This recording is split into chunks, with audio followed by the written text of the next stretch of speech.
Wenge di dia ke bona ko mono si. Ba ja ko ge yo.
Merci beaucoup. Soyez tous bénis. Que Teta Nzambe, Teta Mwanga, di Banga Banga, l'être suprême vous bénisse et vous apporte toujours la lumière, surtout sur ce cheminement, sur la découverte de la vérité. Or, comme vous le savez, la vérité ne se découvre qu'en soi. La vérité, c'est vous-même. Quelqu'un qui viendra vous dire le contraire, qu'il détient le monopole de la vérité, c'est un menteur. Aucune religion, aucune secte, qu'elle soit visible ou invisible, aucune organisation quelconque ne peut vous dire qu'elle vous enseigne la vérité et quelle est la vérité. C'est faux. La vérité est en vous et vous êtes la vérité. Et maintenant, pour pouvoir découvrir ce genre de dire, parce que ça va offusquer certaines personnes, dans ce cas, que faut-il faire? Mais qu'est-ce que veut dire M. Moré-Onouvier? M. Moré veut dire que la vérité, c'est vous-même. Parce que quand vous allez découvrir ce que c'est la vérité, en réalité, vous découvrirez qu'il n'y a que vous qui détenez la vérité de votre propre cheminement. Donc, d'entrée de jeu, je vous ai dit depuis le premier jour que je commençais à faire mes enregistrements, mes vidéos, à me faire connaître au public. 1. peut-être que ce mot-là vient rarement, je suis un libre penseur.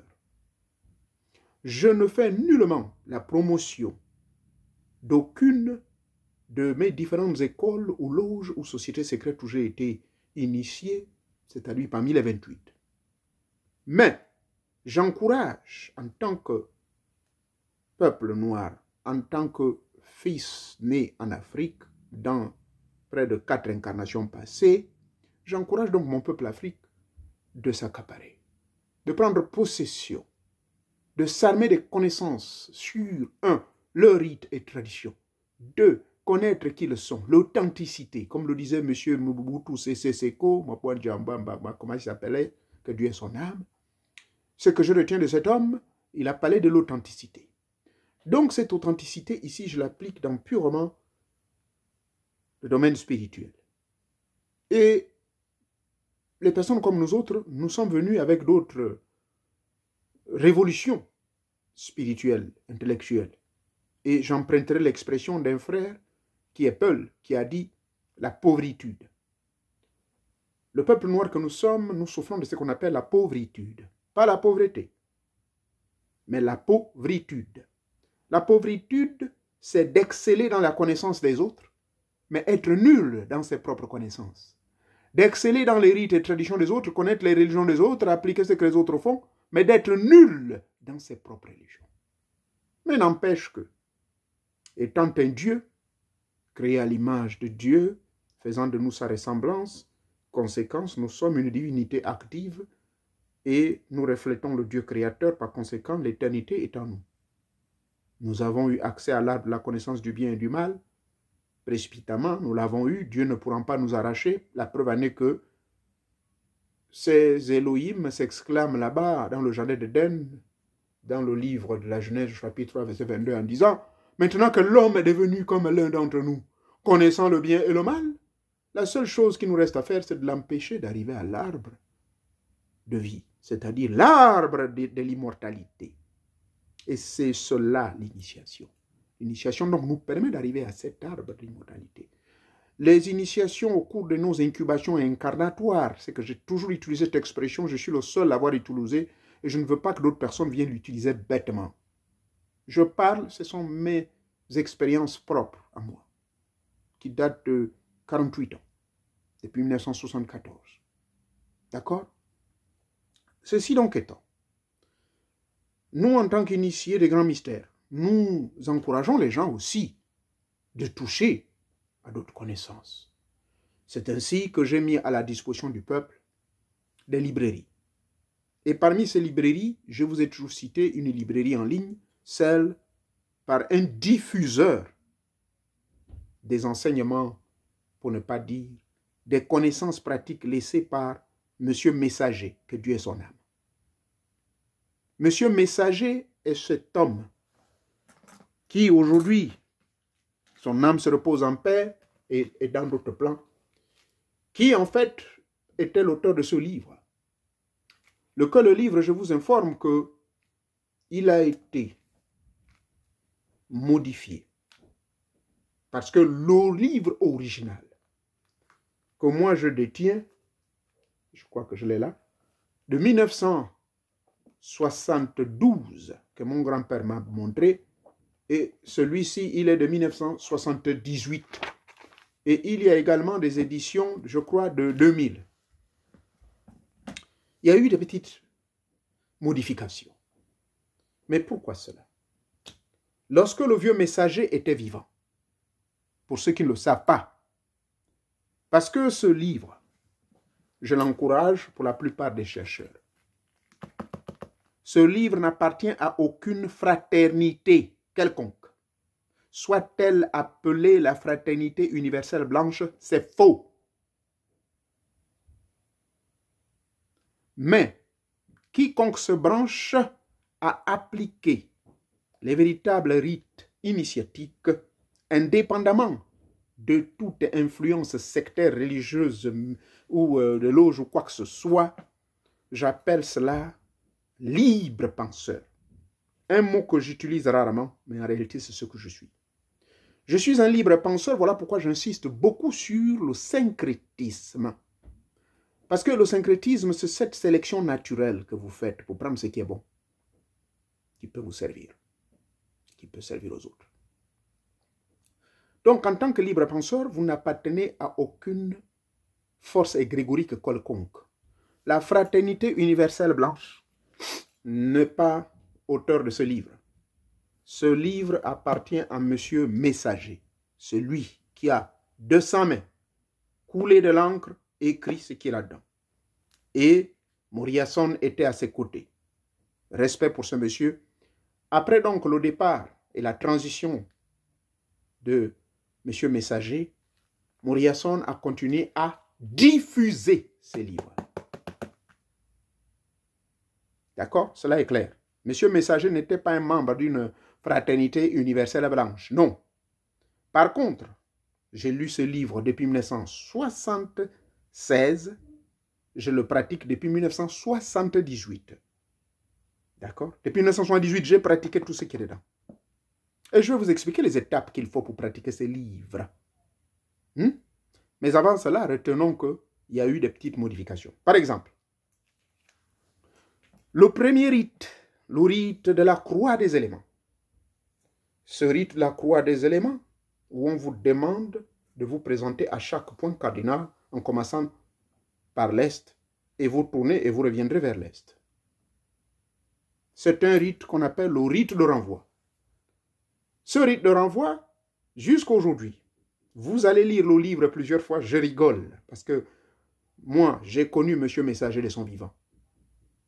Et j'ai connu sa première version. Dans ce livre-là, on explique là où doit se trouver votre tabouret, pour ne pas dire votre petite, votre temple, ou je voulais dire votre petite table sur laquelle vous allez ériger, et on vous montre même comment ériger la photo d'un saint, ou bien la photo de votre ancêtre, qui était très puissant au sein de la famille, et là où il faut mettre les bougies divines, donc des grandes bougies, ou bien, moi quand je le faisais au Gabon, je n'utilisais pas les bougies, j'utilisais les torches indigènes, parce que c'est ce que ça dit dans le livre original.